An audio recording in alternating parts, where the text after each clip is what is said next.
Dan, hi. Let's see, hang on. Okay, I guess we're all back. Sorry, sorry, Alan. Sorry, Alan. Hang on, I'm gonna let you listen. Okay, hang on. Okay. I don't know what's going on with Sharon. What? I gave her the number. The number won't work.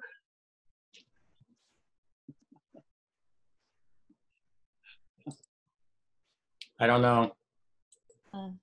Tell her to try it again because they had to stop at 40 minutes and they're getting back on. Yeah. Click on the link on the email. No, she's using a cell phone, so.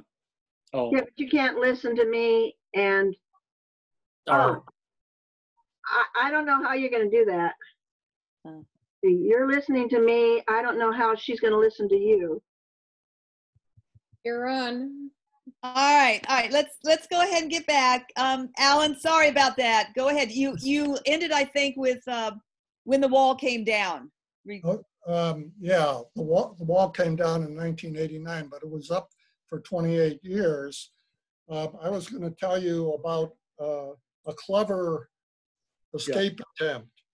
A man observed the metal bar that the East German guards raised to let a car through to the west at Checkpoint Charlie and determined how high the bar was. He found a low-slung car, a convertible.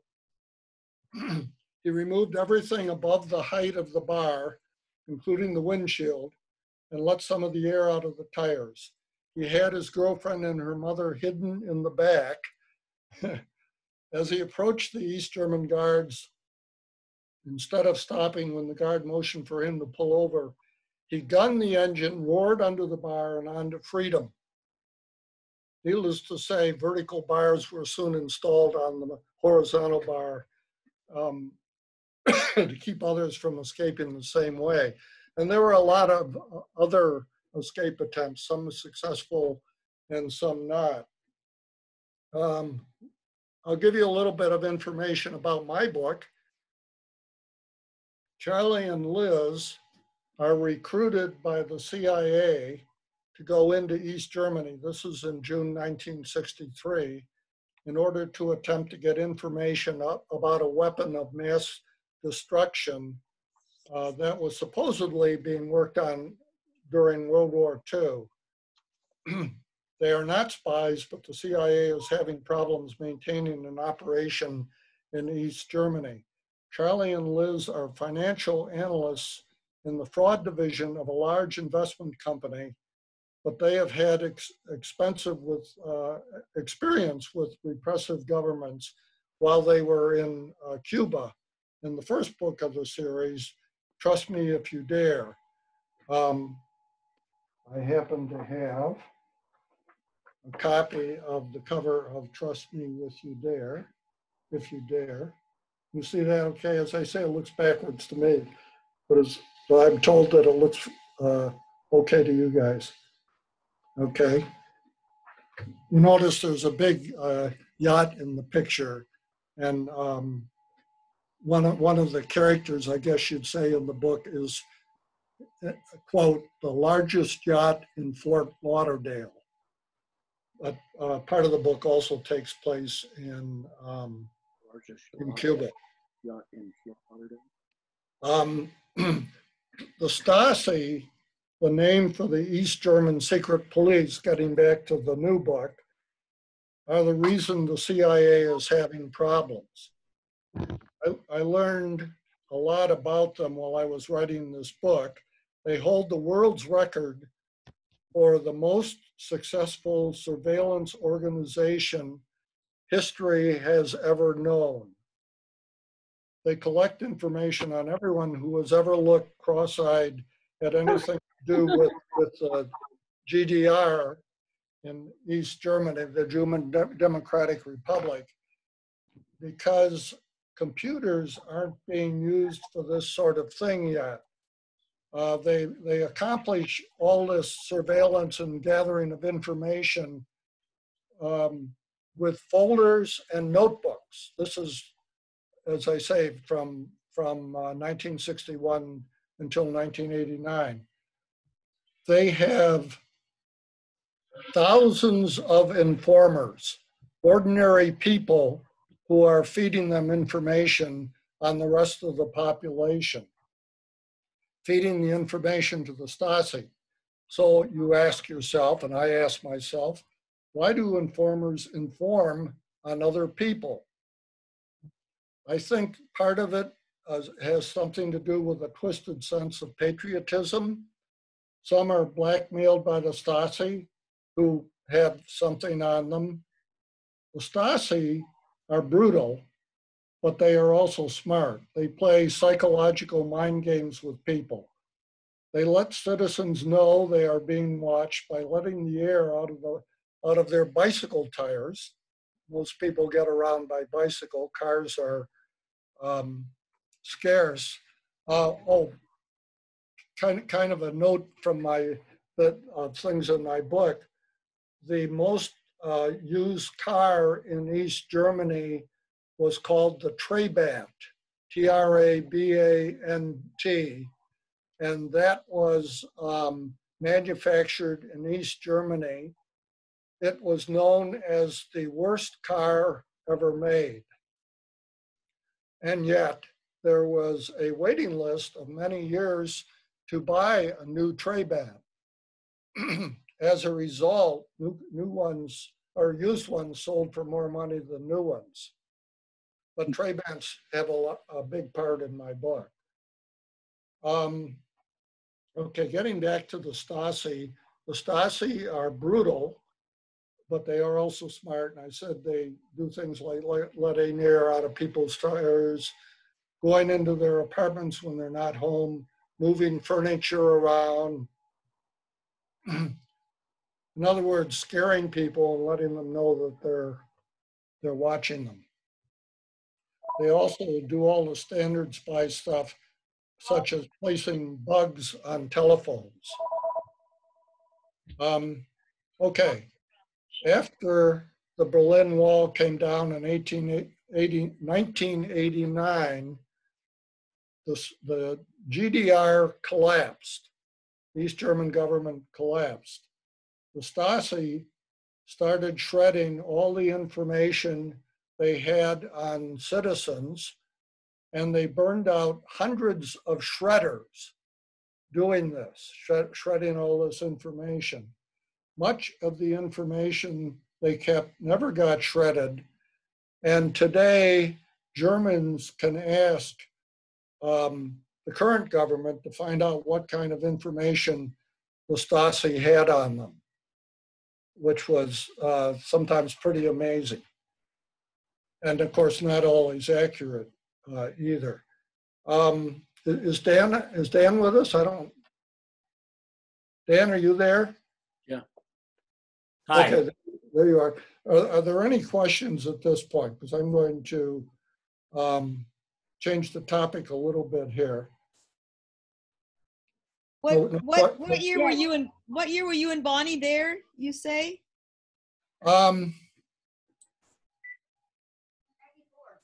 We were there in 1994.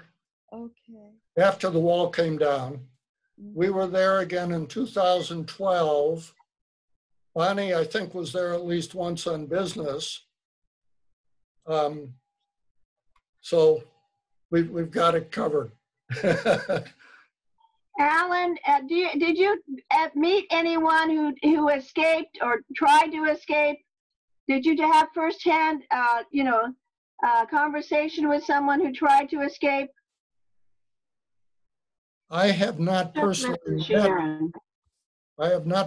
met anybody who escaped or tried to escape.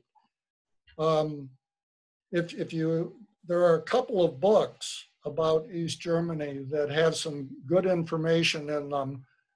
One is called Stasiland, Stasiland.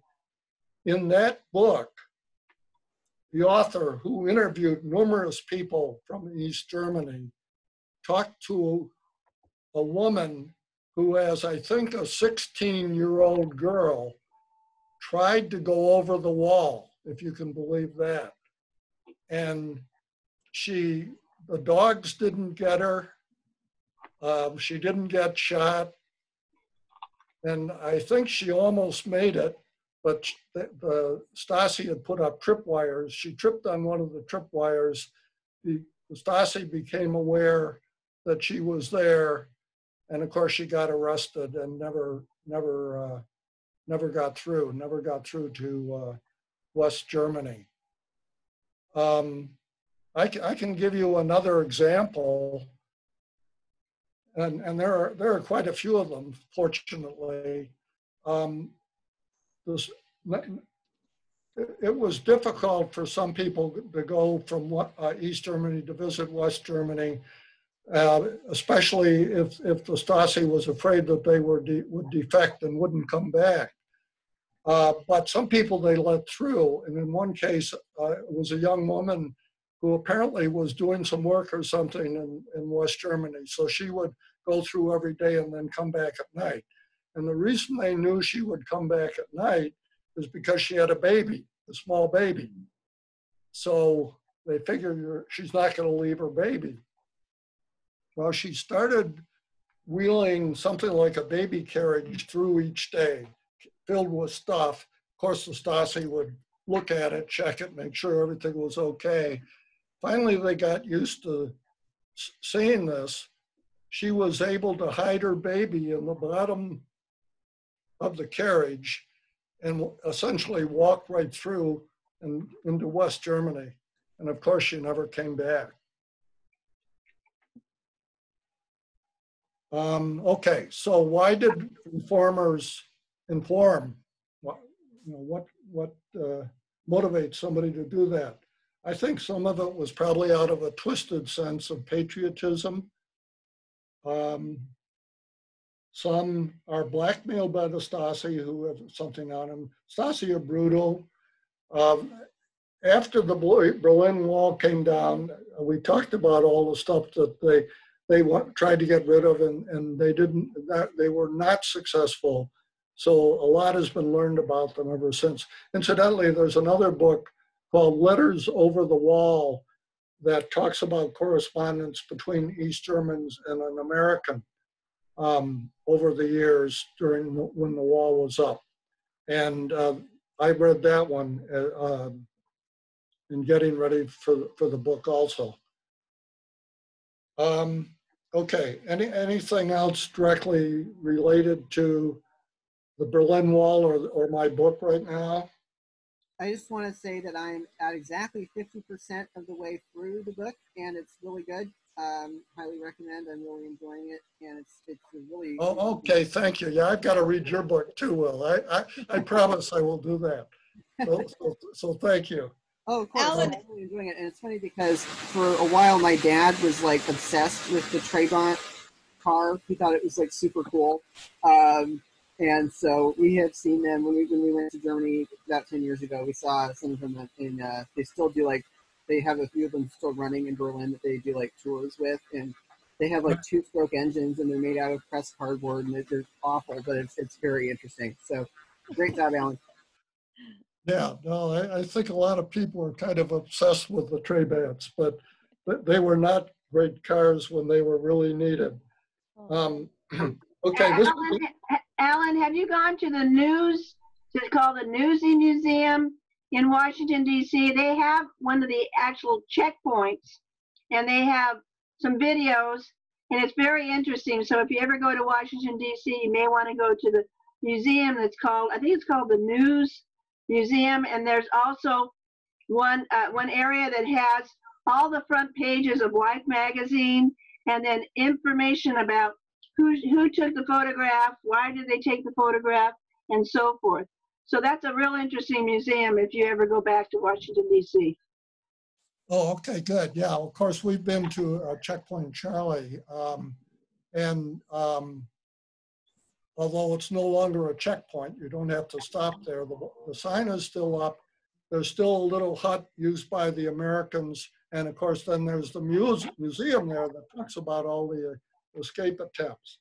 But right now, I just want to say a word about how we can help each other as writers. One thing that every author needs is reviews. Reviews are helpful to people who buy books, and they help authors get word out about their books. One thing I've done is to swap reviews with other authors. So I'd be glad to read and review your book if you read and review mine. I'm going to do that with Will. I make this offer to every one of you who's ever published a book. If you review one of my books, I would like it to be East of the Wall, because that's the new one. That's the one that needs reviews at this time. Okay, a little more about that. The best place to post reviews is Amazon, but there are some other good places also. One of them is Goodreads at goodreads.com. Let's see, I've got,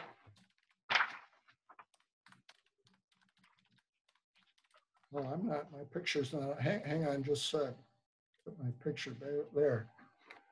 Okay, goodreads.com I recommend to everyone. Dan, I think you're a member. I know that Yes. Beth and Will Wittenberry are members. We should all be members of Goodreads. And What does it take to be a member? a password. Does not cost anything. Goodreads is actually owned by Amazon, but they operate independently from Amazon. Every author, as I say, should be a member of Goodreads, and it's free to join. You can post information about your books on your page so that people don't have to search for them. The site has access to all the books in print. So anybody who's ever gotten a book in print can find your book there. And as I say, post information on it on your Goodreads page. You can review books and other members can review yours. So Goodreads is one good place to post reviews. Another is Amazon. And of course, there are other booksellers too that I'm going to talk about in a minute. And those are, there are other places there too. Bernadette. Oh, hang on. I have Bernadette. Hi, on the Bonnie. phone. Hi, Bernadette. How are you? I don't know, my computer just went off and I couldn't get back to it. This is Dan. Okay, Dan, Bernadette can't get herself back online. Or maybe Uh-oh. she could just listen through your phone. That's what I'm doing with Sharon. She couldn't get back on. Okay. Do you want me to keep the phone on, Bernadette? Yes. Okay, I'll place it where hopefully you, can you hear that? Yes. Okay. Okay. Okay, I was talking about Goodreads. Yes. As I say, you can review books, post your reviews on Goodreads. Other people can review your books and post them on Goodreads. If you join Goodreads, be sure to friend me. And if you have a hard time finding my site, all you have to do is search on one of my book titles, and that will take you directly to my page. Oh. So it's easy to find people on Goodreads if they have written a book and if they are members of Goodreads. Can you read an example so we have an idea? Are we expected to write more than a paragraph or what? I'm not going to give a dissertation on reviews at this time, but I would suggest a good review is at least a paragraph. But okay. You guys are all writers. You know how to write. You don't need to learn that from me. Okay, so anyway, as I say, go ahead and friend me if you're on Goodreads. Another thing that Goodreads does is that it hosts book giveaways. You can give away up to 100 copies of your ebook, and you can also list a giveaway for a print book. and give away as many copies as you like, as you feel that you can afford. The cost to set up the giveaway is $119. And one objective of having a giveaway is to get reviews. And I have done a giveaway with East of the Wall. Okay. Okay, all right. Other websites that writers should be familiar with. One of these websites is smashwords.com. I can hold this up again, but it's just smashwords.com. Okay. And How do you spell match? Math work? Smashwords. smashwords.com. Just 1 minute. And M-A-S-H. Is it M-A-S-H? SMASH, right? The word smash, as in Oh, S-M-A-S-H. as in clobber or hit. Smash.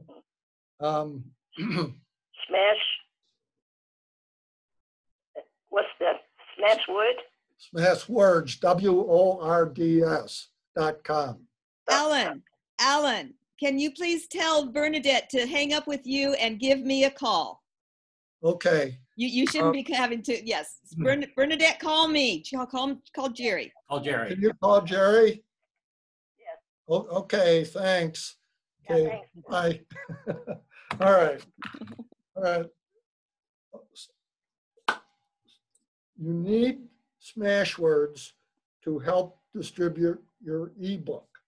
Once your ebook is set up for distribution at Amazon, then you publish it on Smashwords for distribution to everybody else.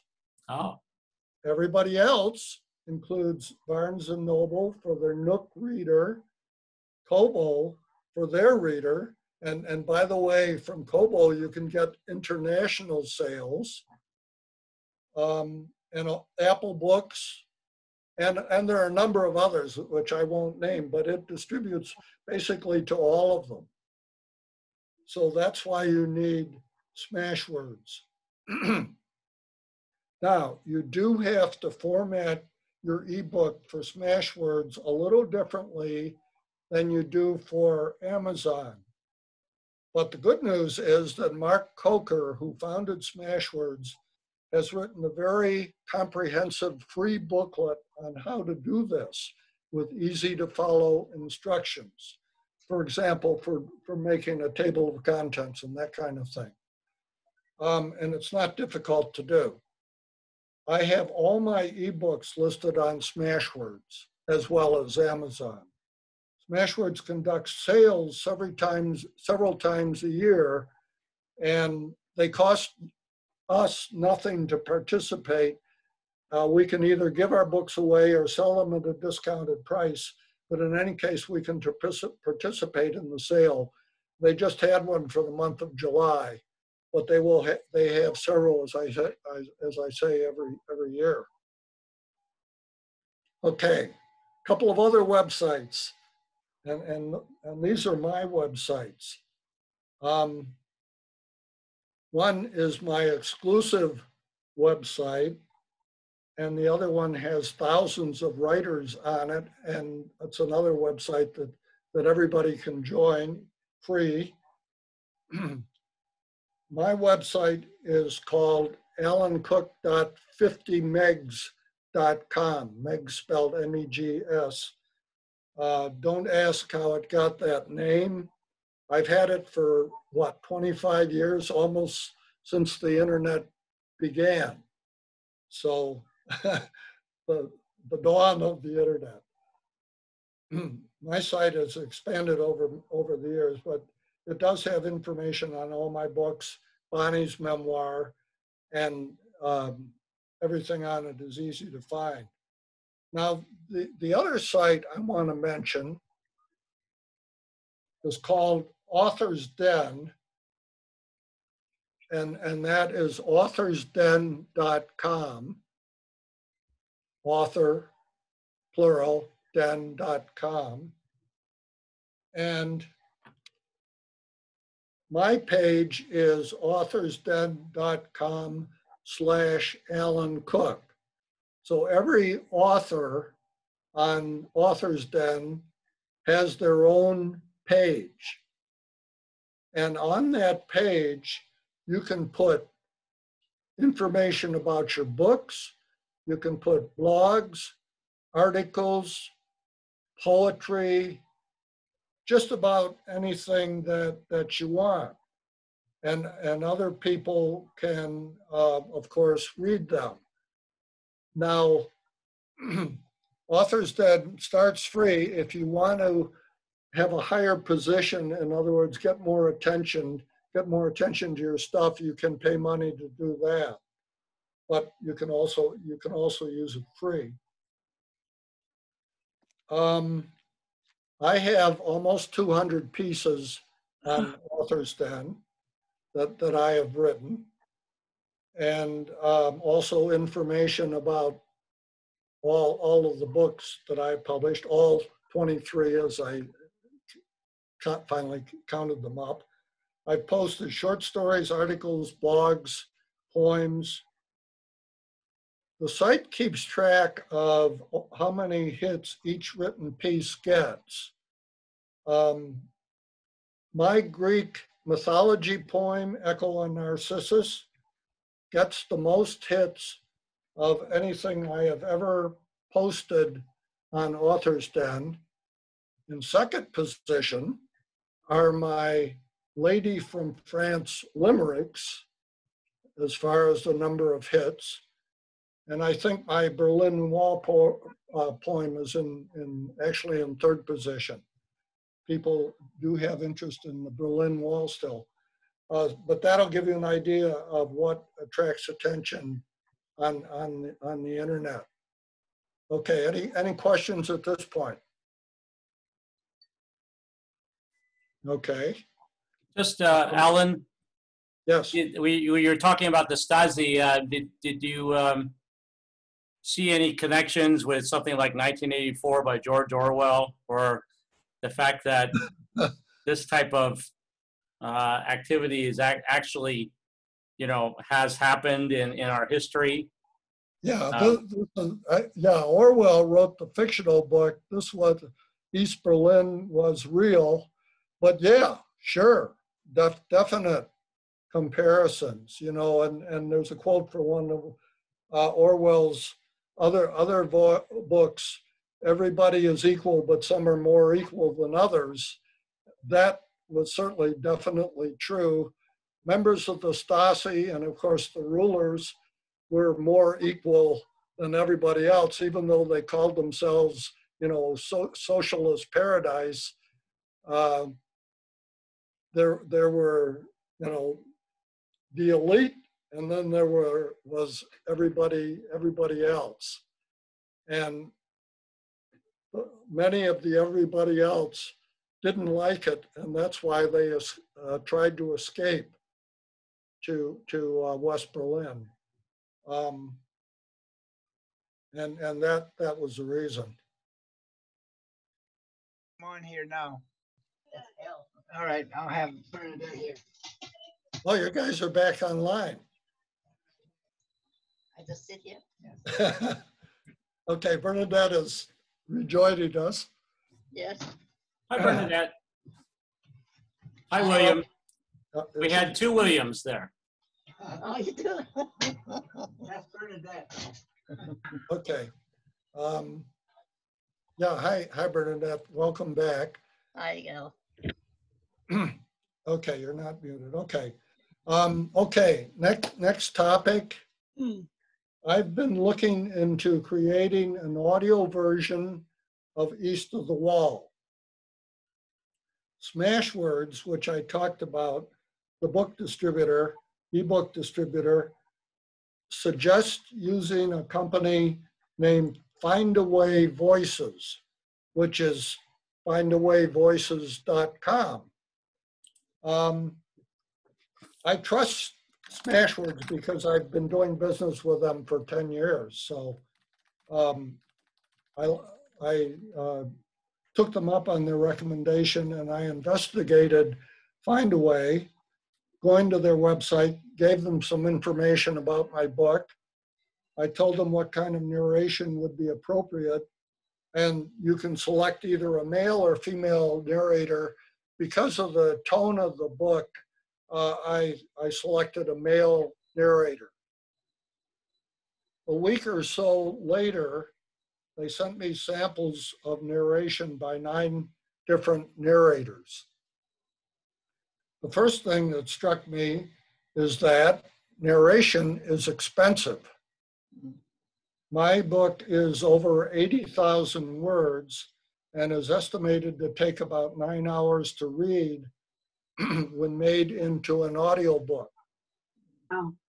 The estimated cost of narration from the narrators I received is quoted per finished hour of narration, meaning that any mistakes in the narration have been corrected. For these narrators, the cost varied from $235 to $500 per finished hour, or something over $2,000 and up for the full book. These prices sent me scrambling for alternatives.